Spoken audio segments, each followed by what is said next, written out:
na IC e apresentei no meu TCC.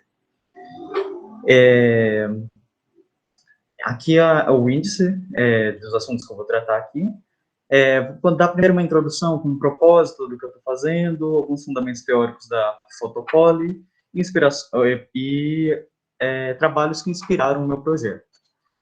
Falar um pouquinho sobre os materiais, métodos que eu utilizei para a produção de fibras taper, o aparato experimental do microcontrolador.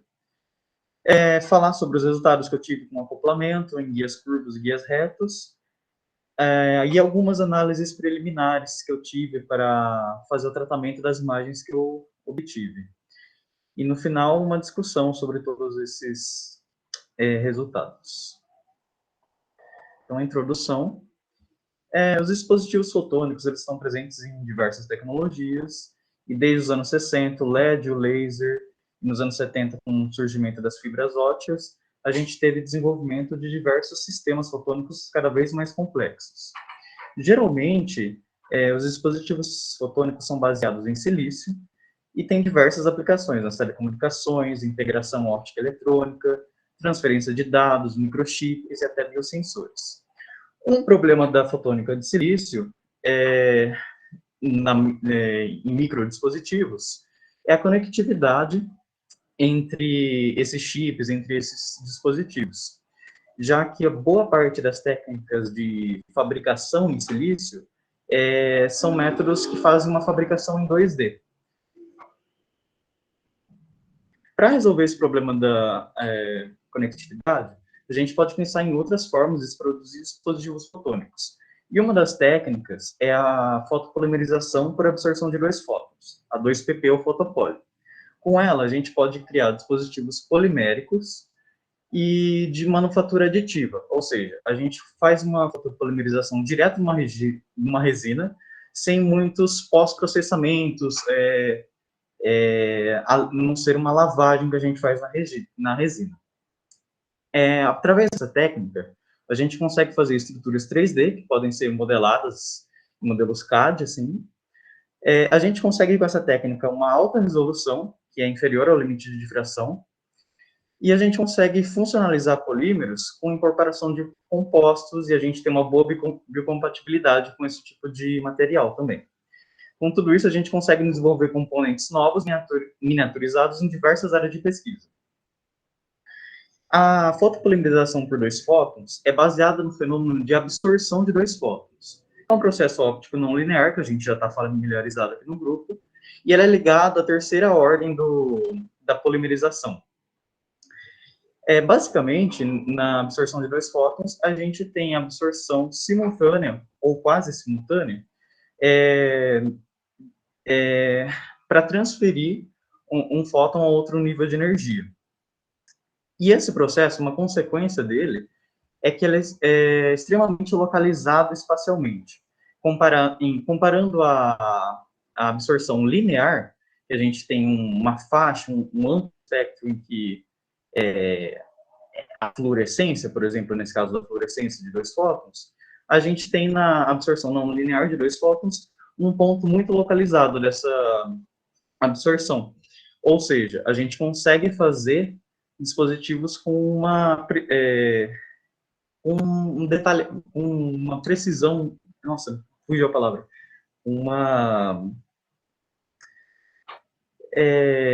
detalhamento, uma resolução, lembrei a palavra, uma resolução muito boa.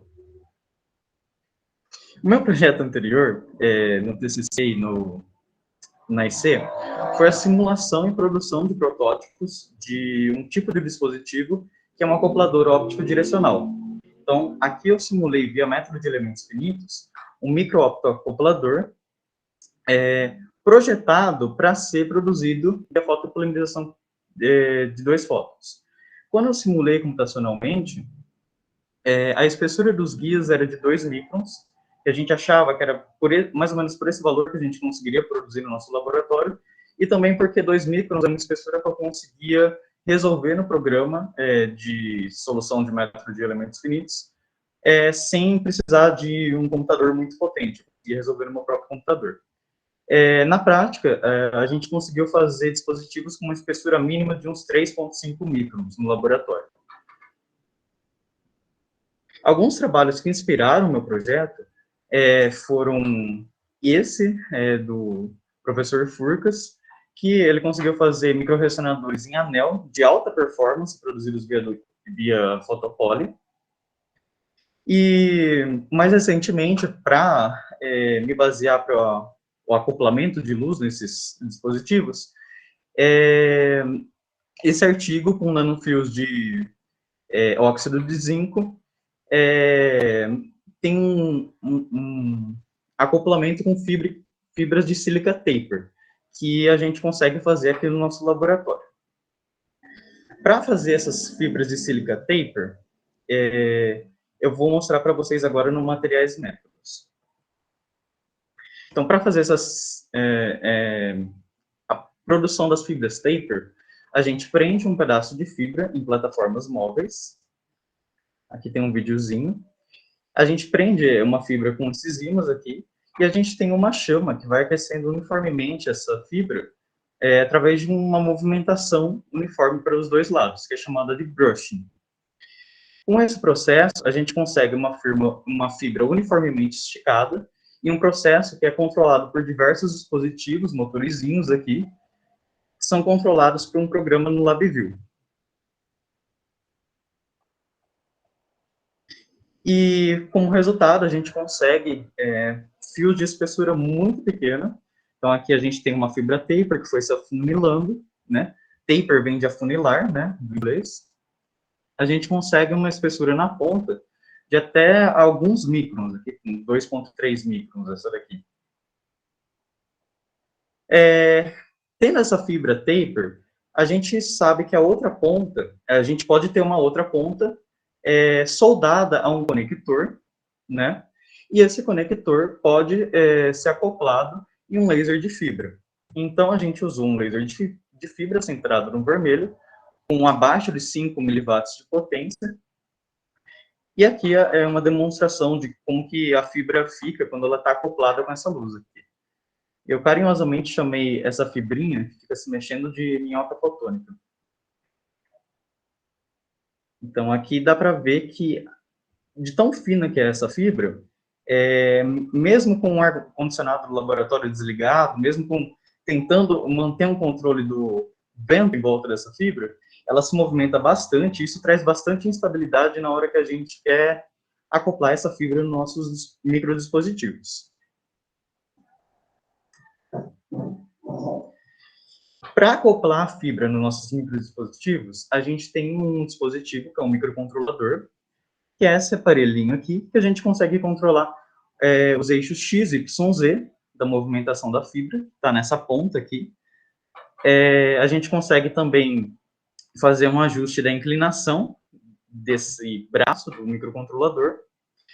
Então, a fibra vem aqui, a gente consegue colocar ela em cima da nossa amostra, e dá para a gente ver aqui em outro ângulo. E a gente tem aqui o laser, né, que eu já expliquei para vocês. E para ver todo esse processo, a gente usa uma objetiva de 20 vezes e uma câmera. Tem uma lâmpada aqui vindo por baixo da amostra para a gente ter uma iluminação. E a câmera, tanto a câmera quanto a objetiva, são ligados a estágios de translação para você controlar melhor o foco. Agora, os resultados do acoplamento usando todos esses dispositivos. Primeiro, eu tentei acoplar a luz nos microguias curvos que eu tinha produzido, que tinha uma espessura média de 5 microns cada. Então, aqui estão os meus microguias na amostra já, colocado no aparato microcontrolador. E aqui dá para ver um pouquinho, uns pontos mais vermelhinhos aqui nos guias. Apagando a luz que vem de baixo, dava para ver um espalhamento em todos esses guias, mas aqui a fibra estava bem longe, não dá nem para ver a fibra aqui. A fibra estava longe, ela estava espalhando por toda a amostra, e deu para ver que os guias tinham espalhamento por cima deles. Mas nos guias mais curvos, eu não consegui ver muita coisa além desse espalhamento.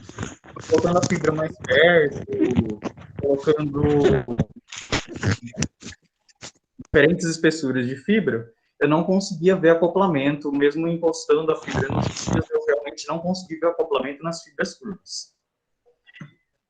Então, em um dos substratos que eu tinha fabricado guias curvos, também tinha alguns guias que eu fiz de teste que eram retos e que tinham um tamanho maior.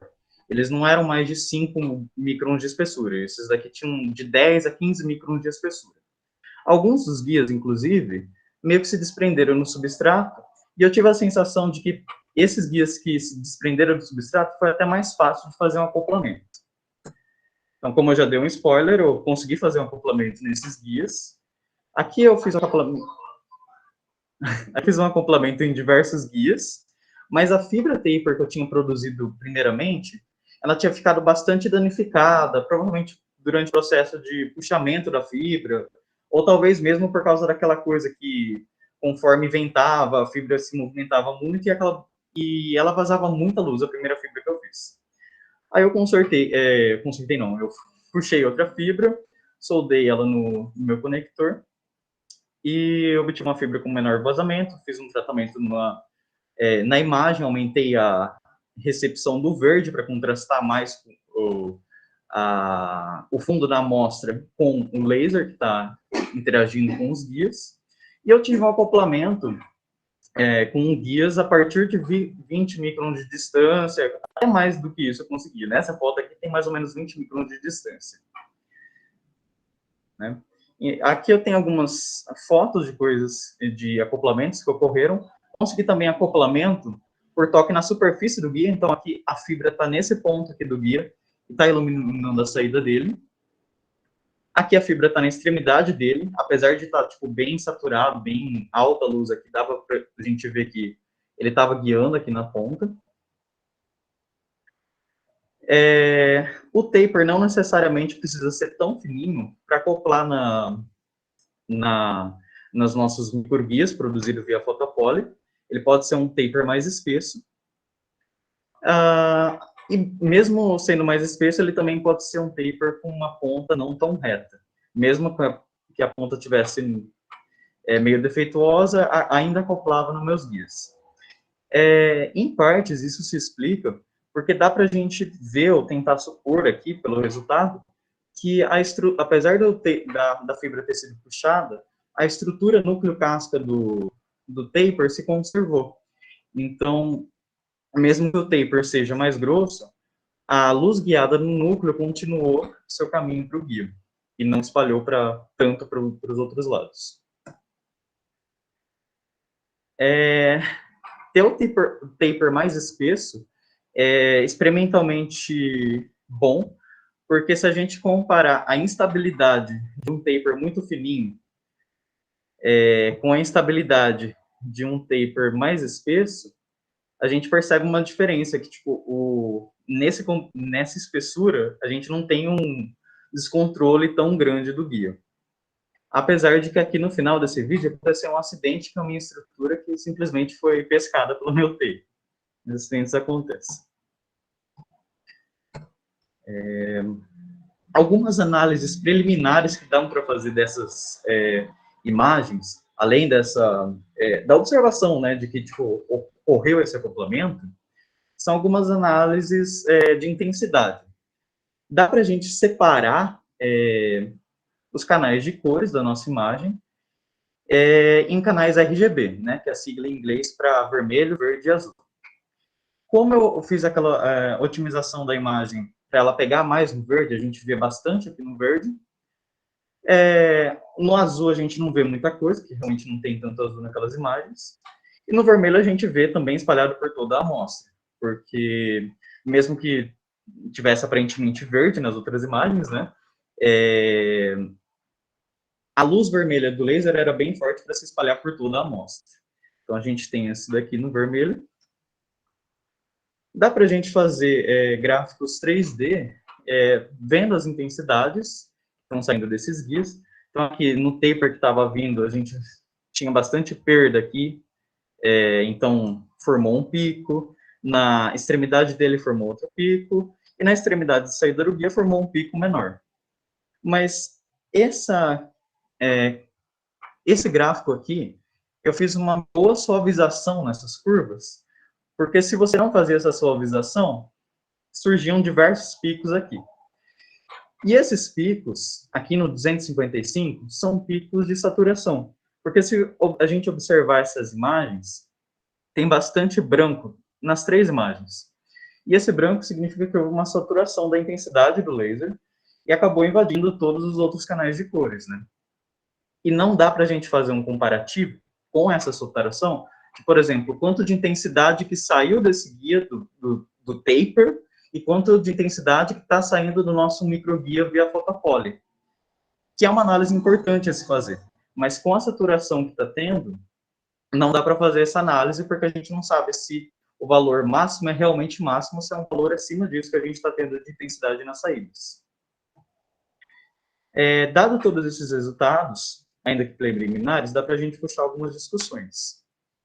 É importante que a gente veja que realmente houve acoplamento nos guias retos, né? Então, há bons indicativos de que há um acoplamento, que não é uma luz que está espalhando nos outros guias. A gente vê só o acoplamento nas pontas, saindo das pontas nessa ponta e na outra ponta. A gente não, em algumas imagens dá para ver um pouco de luz dentro também. A estrutura núcleo-casca ter sido mantida em tapers mais espesso foi um resultado importante, porque é bom para a gente manipular o nosso experimento.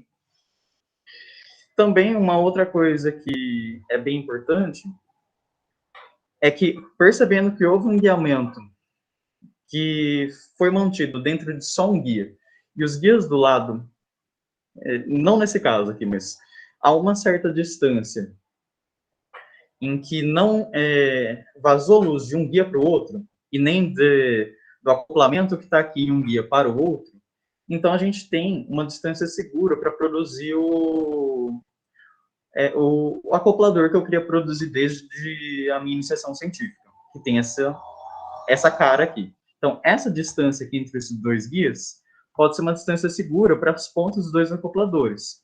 Por quê? Porque daí dá para a gente analisar as saídas tanto em um acoplador quanto no outro, sabendo que a interação entre o outro foi só nessa parte aqui. O meu objetivo era que entrasse luz em um e eu visse saindo no outro. Tendo essa garantia de que só vai ter a luz evanescente na regiões que eles estão mais próximos, mas que tem uma saída em que eles estão mais distantes e que vai dar para a gente saber que não estão interagindo, a gente consegue fazer uma análise melhor.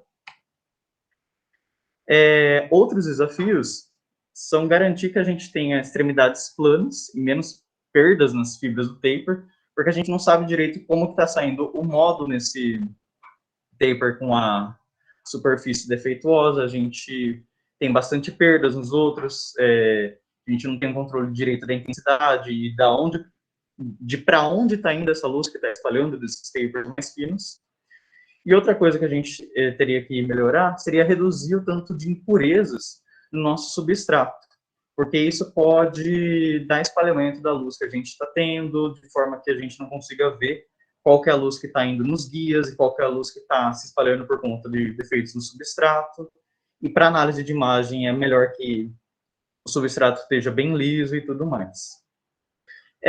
Quanto ao problema do taper e das suas extremidades, uma possível solução é uma brincadeira que eu fiz com o Luiz Eduardo, eu não sei se ele está na reunião, mas a gente usou o carbide, né, o nosso laser aqui do grupo, para tentar fazer um corte a laser das fibras taper, né? Deixa eu pôr em tela cheia aqui, acho que fica melhor. Ele não quer ficar em tela cheia.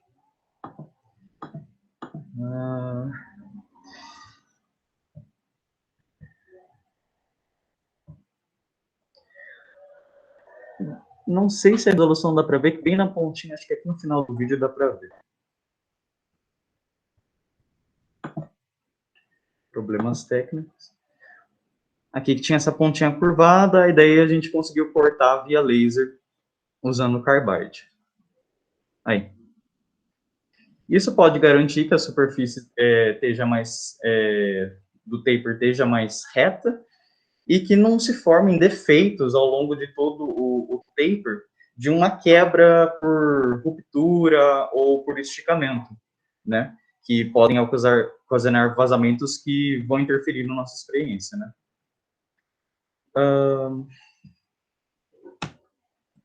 O slide não está passando. Aí. Um outro desafio também é reduzir a saturação durante esse acoplamento, porque com um laser tão intenso, né, esse branco aqui não dá para a gente saber se é realmente o máximo ou se ele não está conseguindo detectar valores maiores do que isso. E reduzir essa saturação também implica em reduzir a intensidade que o laser está entrando no guia.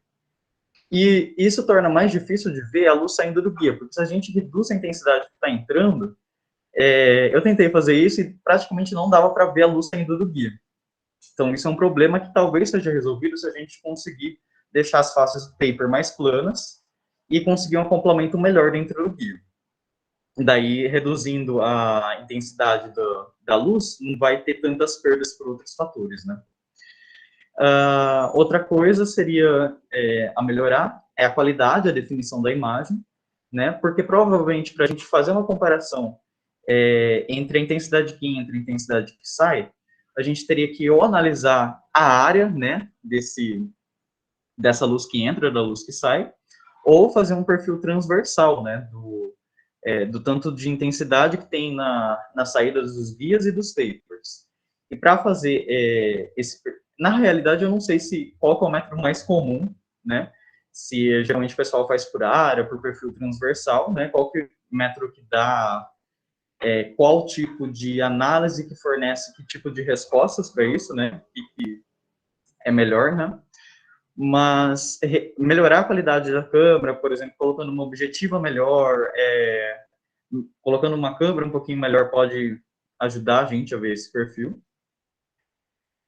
E melhorando tudo isso, a gente poderia variar vários parâmetros para analisar esses guias, né. Então, por exemplo, a gente poderia... Aqui eu peguei esse gráfico daquele paper que eu falei lá no começo sobre acoplamento de fibras taper em óxido de zinco, né, nanofios de óxido de zinco. Então, a gente poderia analisar vários parâmetros, como a distância entre o taper e os microguias, o ângulo aqui, né, que é o caso que eles fazem análise no paper deles, o lambda, né, que, tipo, daria para a gente tentar colocar outros tipos de luz, né. Eu até fiz uns testes com luz verde, mas não consegui ver muita intensidade, por isso que eu nem trouxe aqui hoje. Mas daria para fazer pelo menos para o verde e para o vermelho, no nosso caso.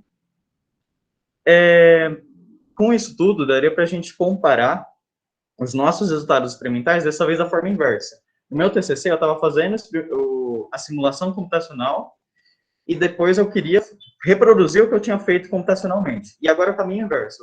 Quero ver o que dá para fazer, qual é o nosso limite experimental, e depois simular para ver se eu consigo ver alguma coisa interessante na simulação que bata com o nosso experimento.